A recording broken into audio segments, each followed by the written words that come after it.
नाशिक लोकसभा मतदारसंघाचे महायुतीचे उमेदवार हेमंत गोडसे यांच्या प्रचारार्थ सातपूर येथे रिपब्लिकन पार्टी ऑफ इंडियाच्या वतीने प्रचार सभेचे आयोजन करण्यात आले होते।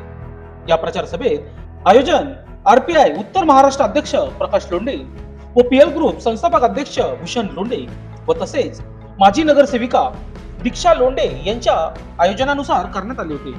या प्रचार सभेला मार्गदर्शन करण्यासाठी आरपीआय अध्यक्ष रामदास आठवले उपस्थित होते। यावेळी त्यांनी बोलताना सांगितले की भारत देशाच्या बळकटीकरणासाठी सर्वांनी एकजूट होऊन नाशिक लोकसभा मतदारसंघातील महायुतीचे उमेदवार हेमंत गोडसे यांना भरघोस मतांनी विजय करण्याचे आवाहन यावेळी त्यांनी केले। तसेच त्यांनी विरोधकांना टोला लगावत संविधान बदलणार असा अपप्रचार सुरू केला आहे। त्याला कुणीही बळी न पडता संविधान वाचविण्यासाठी आम्ही खंबीर आहोत असे बोलत विरोधकांचा खरपूस समाचार घेतला। या प्रचार सभेसाठी नाशिक जिल्ह्यातील रिपब्लिकन पार्टी ऑफ इंडियाचे जिल्हाध्यक्ष, तालुका अध्यक्ष, पदाधिकारी, कार्यकर्ते व तसेच सातपूर परिसरातील नागरिक मोठ्या संख्येने उपस्थित होते।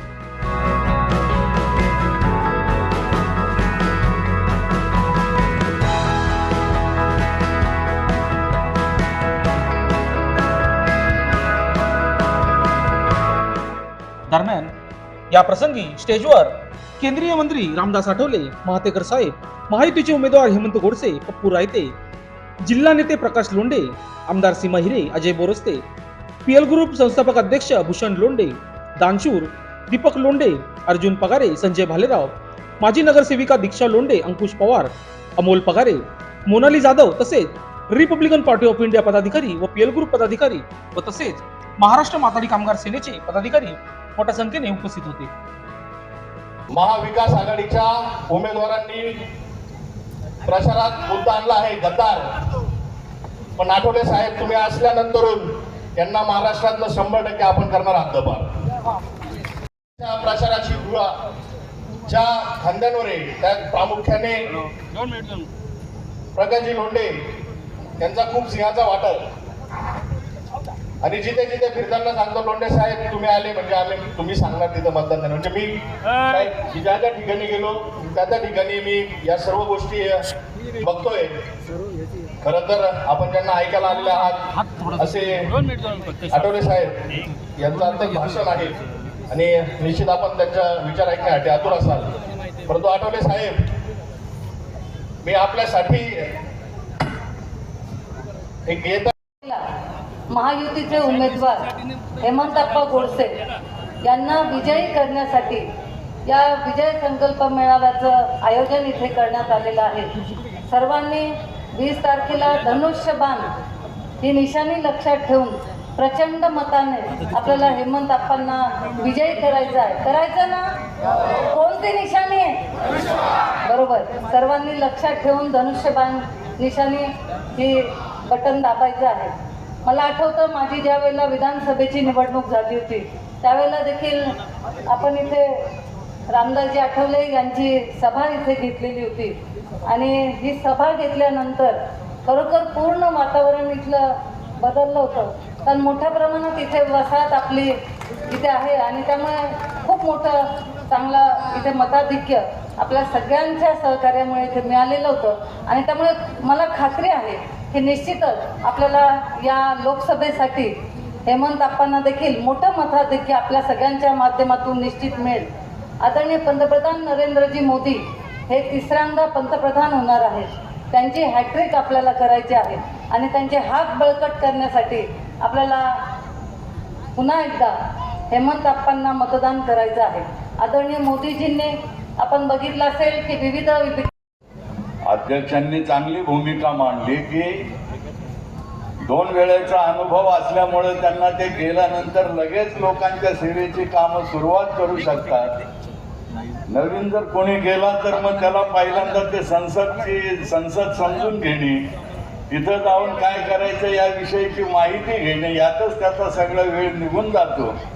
या पातळीवरती एक अनुभव संपन्न असे उमेदवार आपल्याला या ठिकाणाहून लाभलेले आहेत, त्यांना आपण प्रचंड मतांनी निवडून द्यावं अशा प्रकारचं एक विनम्र आवाहन करण्यासाठी मी उभा आहे। एकाच मुद्द्यावरती मी आपल्याशी बोलणार आहे आपल्या लोकांच्या मध्ये एक अस्वस्थता गेल्या 15-20 दिवसापासून सुरुवात झालेली आहे आणि ती म्हणजे संविधान बदलणार अशा प्रकारची एक अफवा पसरवण्यात आलेली आहे.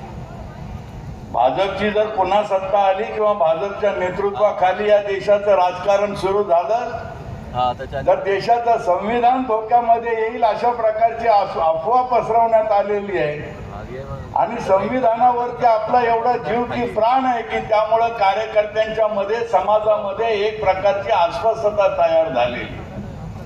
मी खात्रीपूर्वक तुम्हाला सांगू इच्छितो की संविधान बदलण्याचा कुठलाही मानस भारतीय जनता पक्षाच्या नेतृत्वामध्ये अजिबात नाही. या उलट भारतीय संविधानाला अतिशय व्यवस्थितरित्या ते वापरतात. भारतीय संविधानाचा गैरउपयोग याच्या आधीच्या पक्षांनी केला. वेगवेगळे कायदे वेगवेगळे नियम त्यांनी आणले. 90च्या वर सुधारणा त्या संविधानामध्ये त्यांनी केल्या. त्यावेळेला आपण काही बोललो नाही आणि भारतीय जनता पक्ष ज्या वेळेला पुन्हा पुन्हा सत्तेवरती येतो एका लोकप्रियतेतून तर त्यावेळेला आपण हे संविधान बदलणार आहेत अशा प्रकारे लोकांना घाबरवण्याचा प्रयत्न करतोय. बाबासाहेब आंबेडकरांचं संविधान आहे. आम्हाला देखील अशी एकेकाळी भीती वाटली होती की ज्या वेळेला पहिल्यांदा सत्तेवरती आले अटल बिहारी वाजपेयी पंतप्रधान होते आम्हाला भीती वाटली की हे संविधान बदलतील. आठवले साहेबांना आठवत असेल तर आठवले साहेबांनी आम्ही पक्षाचे प्रतिनिधी आम्ही जाऊन अटलजी वाजपेयींना आम्ही भेटलो. आम्ही त्यांना विनंती केली एक पत्र त्यांना दिलं की या देशाचं संविधान तुम्ही बदलू नका. अटलजींनी ते शांतपणे पत्र वाचलं आणि काय म्हणाले अटलजी म्हणाले कि ये हम कौन संविधान बदलने वाले हैं. संविधान में जो बदलाव करने होता है वो तो हम रीतसर करते आते हैं वही बदलाव करेंगे. लेकिन अगर आपकी राजनीति चलती है संविधान बदलने वाले ऐसा बोलने पे तो आप जरूर बोलते जाओ हम संविधान बदलेंगे नहीं. हे अटल बिहारी वाजपेयींचं वाक्य आणि त्यामुळे आमचा पूर्ण विश्वास आहे संविधान बदलायची ताकद कुणामध्ये नाही. बाबासाहेब आंबेडकर आणि जनसंघाचे गोळवलकर दोघांच्या मधला एक संवाद आहे. गोळवलकरांना बाबासाहेब आंबेडकर म्हणाले की हिंदू आणि हिंदू विरोधी यांच्यामधला तुम्ही एक महत्वाचा दुवा आहोत आणि गोळवलकर बाबासाहेब आंबेडकरांना म्हणाले की कम्युनिस्ट आणि समाजवादी जे या देशाला बुडवायला निघालेले आहेत त्यांच्या विरोधामधला एक तुम्ही दुवा आहात. ही बाबासाहेब आंबेडकरांची भूमिका होती आणि या भूमिकेवरती आपण रिपब्लिकन पक्ष चालवत आहोत. रिपब्लिकन पक्ष केवळ गंमत म्हणून नाही गेले. सन्मान्य जाणते राजे नामदार आठवले साहेब, अभ्यासू आणि परिपूर्ण उत्तराला प्रत्युत्तर देणारे ज्येष्ठ नेते सर्वांनी मातेकर साहेब, युवक नेते सन्मान्य पप्पूजी कांबळे, चंद्रशेखरजी कांबळे आणि सर्व शिवसेना भाजप मनसे राष्ट्रवादी रासप जिल्ह्याच्या कान्याकोपऱ्यातून सर्व आलेले लीडर या सर्वांचं मी मनापासून अभिनंदन करतो, आभार मानतो. 20-25 दिवसाच्या कालावधीपासून सर्व सभा मेळावे चौक सभा आपण घेतोय. सर्वांची अशी मानसिकता होती साहेब की RPIचा समारोप असला की आमचा विजय निश्चित झाला. यासाठी आठवले साहेब पाहिजेच आहे आणि आम्ही सांगितलं मग ते काही ठिकाणी चाललंय 200 द्या 500 द्या 1000 द्या लोक आणा. आम्ही सांगितलं फक्त आठवले गटाचे लोक बोलतील साहेब. आपल्या समोर जे बसलेले लोक आहेत ना एकेकाच्या मागं 200 400 500 500चं मतदान आहे. लोक नाही मतदान आहे अशाच लोकांनी आलेले आहेत आणि ह्या लोकांना आम्ही बोलवलं हे ज्या ज्या इलाक्यात जातील त्या त्या इलाक्यात निर्णय घेतील. इतर ठिकाणी आम्हाला मान सन्मान नाही दिला, आम्हाला विश्वासात नाही येतं म्हणजे वेगळी भाषा. पण तो आठवले गटाने वेगळी भाषा केलेली नाही, करणार नाही.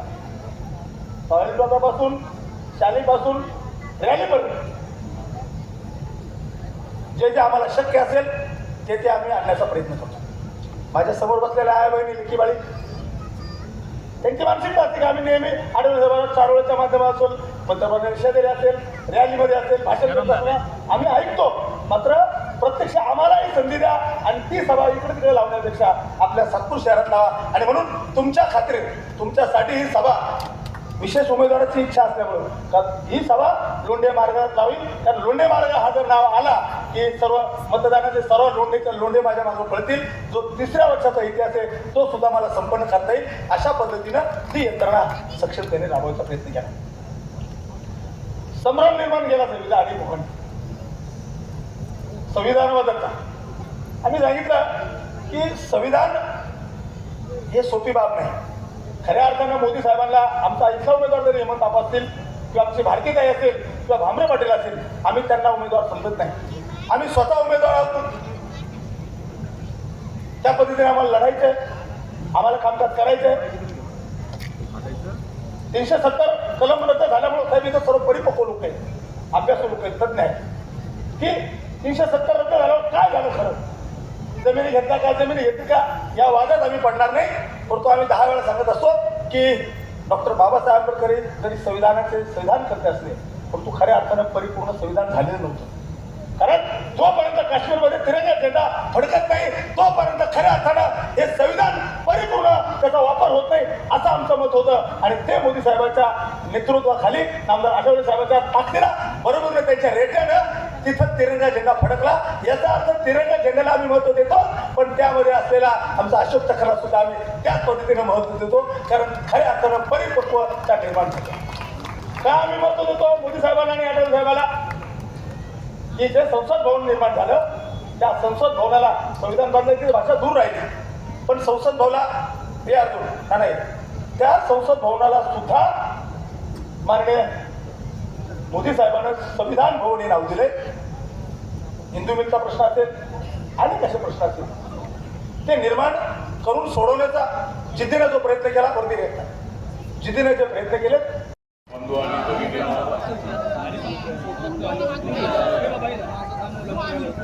या तुम्ही डॉक्टर बाबासाहेब आंबेडकरांची या तुम्ही सर्वजण डॉक्टर बाबासाहेब आंबेडकरांची आण निवडून द्या हेमंत गोडसेंचं धनुष्यबाण.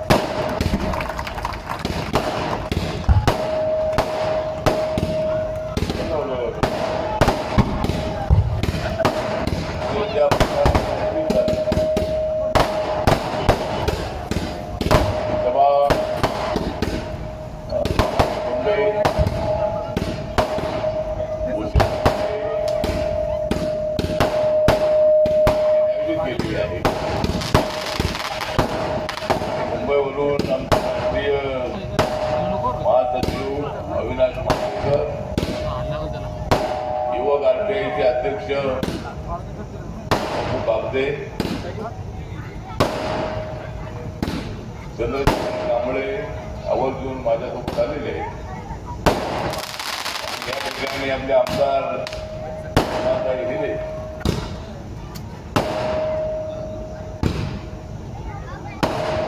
आणि इतर सर्व आपले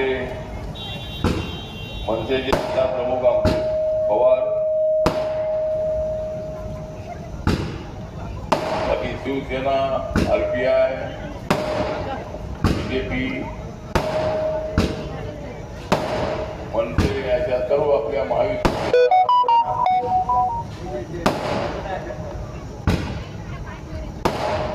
पक्षांचे सर्व नेते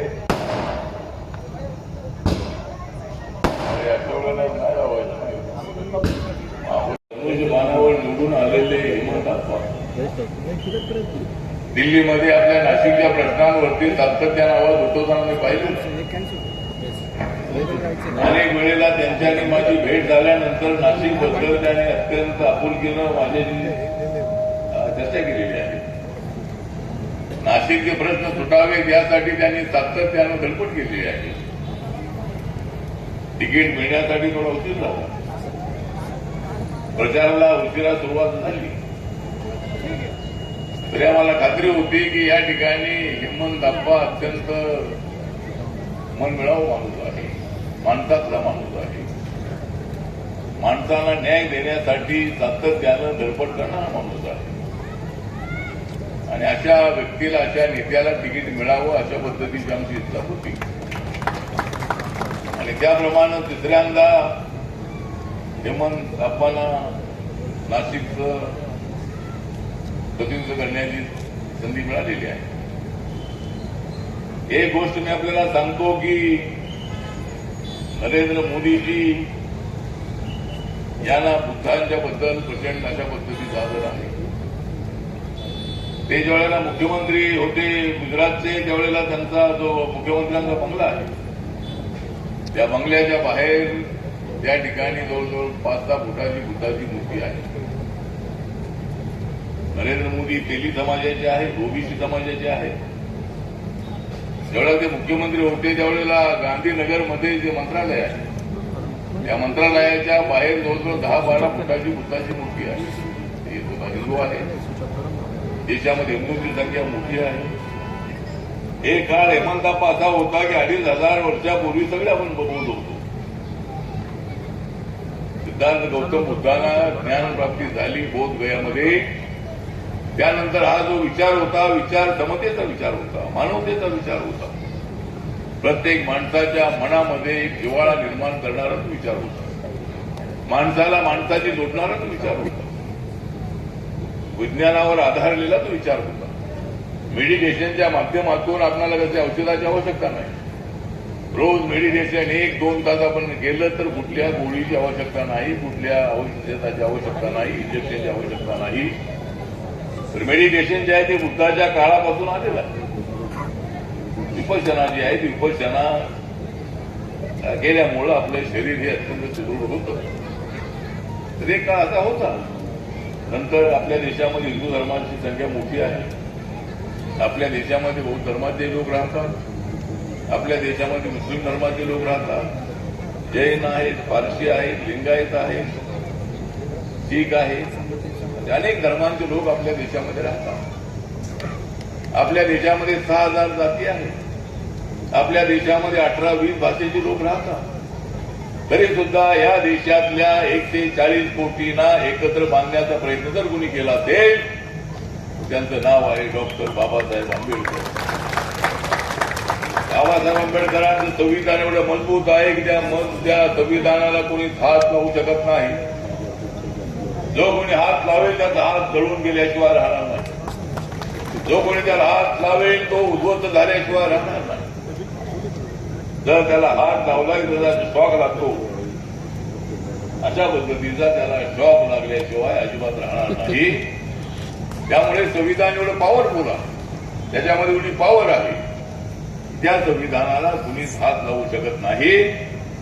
पण हे राहुल गांधीजी हे एकदम चवताळलेले आहेत आणि उद्धव ठाकरे हे महाचवताळलेले आहेत. उद्धव ठाकरे हे रोज शिव्या देतात. काल एकनाथ शिंदेजी म्हणाले की आमची शिवसेना आणि त्यांची शिवसेना म्हणजे रोज शिव्या देणं. सकाळी उठल्याबरोबर संजय राऊत यांचा पाडा असतो. सभा असली उद्धव ठाकरे एकदम तळपलेले आहेत. उद्धवजी तुम्ही जर आमच्यासोबत राहिला असता तरी वेळ आली नाही तुमच्याकडून. धनुष्यबाण तुमच्या हातातून गेलेला आहे. धनुष्यबाण जाण्यासाठी तुम्ही जबाबदार आहात. तुम्ही बीजेपी सोबत आरपीआय सोबत राहायला पाहिजे. बाळासाहेब ठाकरे यांनी केलेली शिवशक्ती भीमशक्तीची जी कमान होती ती आपण सोडली. आपण आरपीआय सोबत राहायला पाहिजे होतं. आपण माझ्यासोबत राहायला पाहिजे होतं. आपण देवेंद्र फडणवीस यांच्यासोबत राहायला पाहिजे होतं. जर तुम्ही आमच्यासोबत राहिला असतात तर शिवसेनेमध्ये फूट होत नव्हती आणि तुम्हाला उभाटा नावाचा पक्ष स्थापन करण्याची आवश्यकता आली नसती. शिवसेना फक्त तो राहिला असता. तुम्ही चूक केलेली आहे. काँग्रेस आणि राष्ट्रवादी सोबत आपण गेलेले आहात. जा, तुम्हाला जिकडे जायचं असेल तिकडे जा. आम्ही मात्र बाबासाहेब आंबेडकर यांच्या विचारात एकनिष्ठ राहू. छत्रपती शिवाजी महाराजांच्या विचारात एकनिष्ठ राहू. बाळासाहेब ठाकरेंनी शिवसेनाला मजबूत करण्याचा प्रयत्न केलेलाच होता. पण शिवशक्ती भीमशक्तीचा जो प्रयोग आहे, त्या बाळासाहेब ठाकरे मला म्हणाले की रामदासजी तुम्ही आमच्या सोबत आलं पाहिजे. मी बाबासाहेबांचा विरोधक नाही. माझे वडील गोवर्धनराव ठाकरे बाबासाहेबांचे मित्र होते. मला बाबासाहेबांच्या बद्दल आदर आहे आणि म्हणून तुम्ही आमच्यासोबत आलं पाहिजे. सामाजिक एकतेसाठी तुम्ही आमच्यासोबत आलं पाहिजे. काँग्रेसला हरवण्यासाठी तुम्ही आमच्यासोबत आलं पाहिजे. आणि मी तुमच्यासोबत आलो आणि काँग्रेस हरली.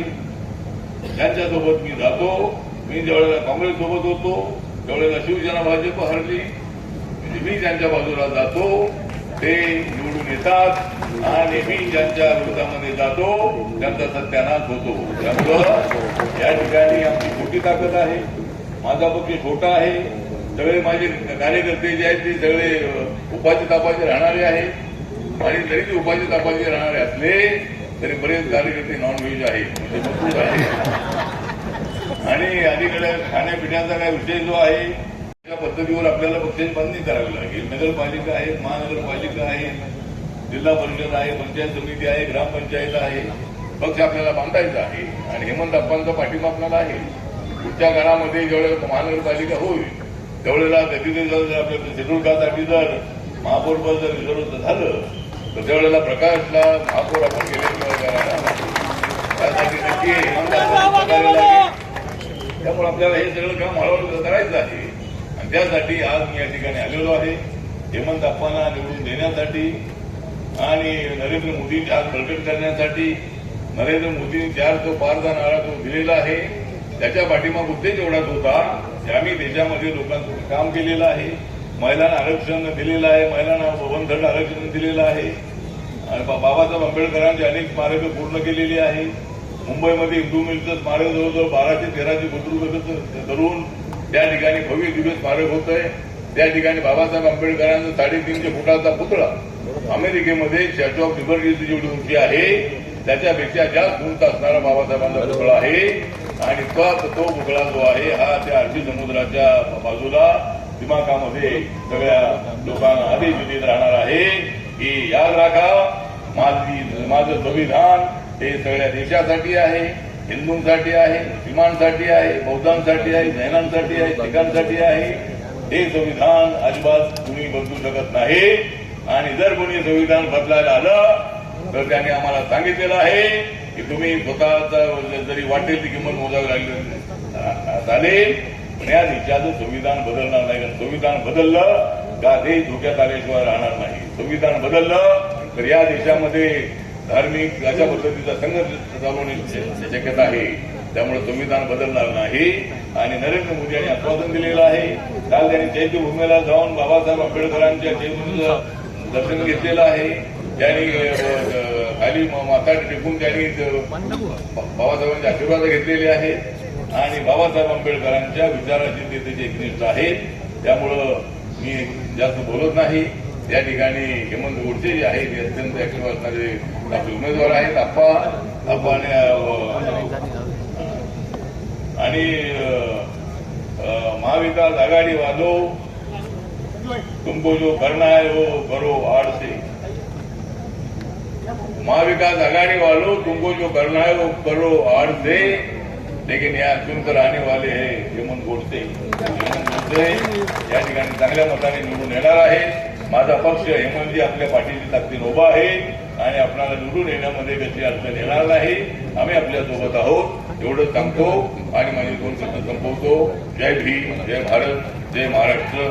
20 मे रोजी म्हणजे परवा सोमवारी नाशिक लोकसभेची निवडणूक होऊ घातलेली आणि याच निमित्तानं आज या प्रचार सभेप्रसंगी उपस्थित खास करून या प्रचार सभेसाठी मुंबईवरून आलेले आमचे सर्वांचे मार्गदर्शक रिपब्लिकन पार्टी ऑफ इंडियाचे अध्यक्ष खासदार रामदासजी आठवले साहेब, महातेकर साहेब, त्याचबरोबर आमचे शिवसेनेचे उपनेते अजय बोरस्ते, आमदार सीमाताई हिरे, त्याचबरोबर आमचे मामा ठाकरे, सर्वच आमचे आणि या ठिकाणी खऱ्या अर्थाने आमचे प्रकाशजी लोंढे, त्याचबरोबर खास करून या सभेचं आयोजन त्यांनी केलं जसे आमचे भूषण लोंढे, उपस्थित सर्व बंधू आणि भगिनींनो. खरं तर ही 18वी लोकसभेची निवडणूक ही खऱ्या अर्थानं ही नाशिकची निवडणूक ही विकासाच्या मुद्द्यावरती आणि आपल्या भारताच्या भवितव्याच्या दृष्टीने या ठिकाणी अतिशय महत्त्वाची. ही निवडणूक खऱ्या अर्थानं आपल्या देशाचं नेतृत्व कोणाकडे द्यायचं त्यासाठी ही निवडणूक आहे असं मला वाटतं.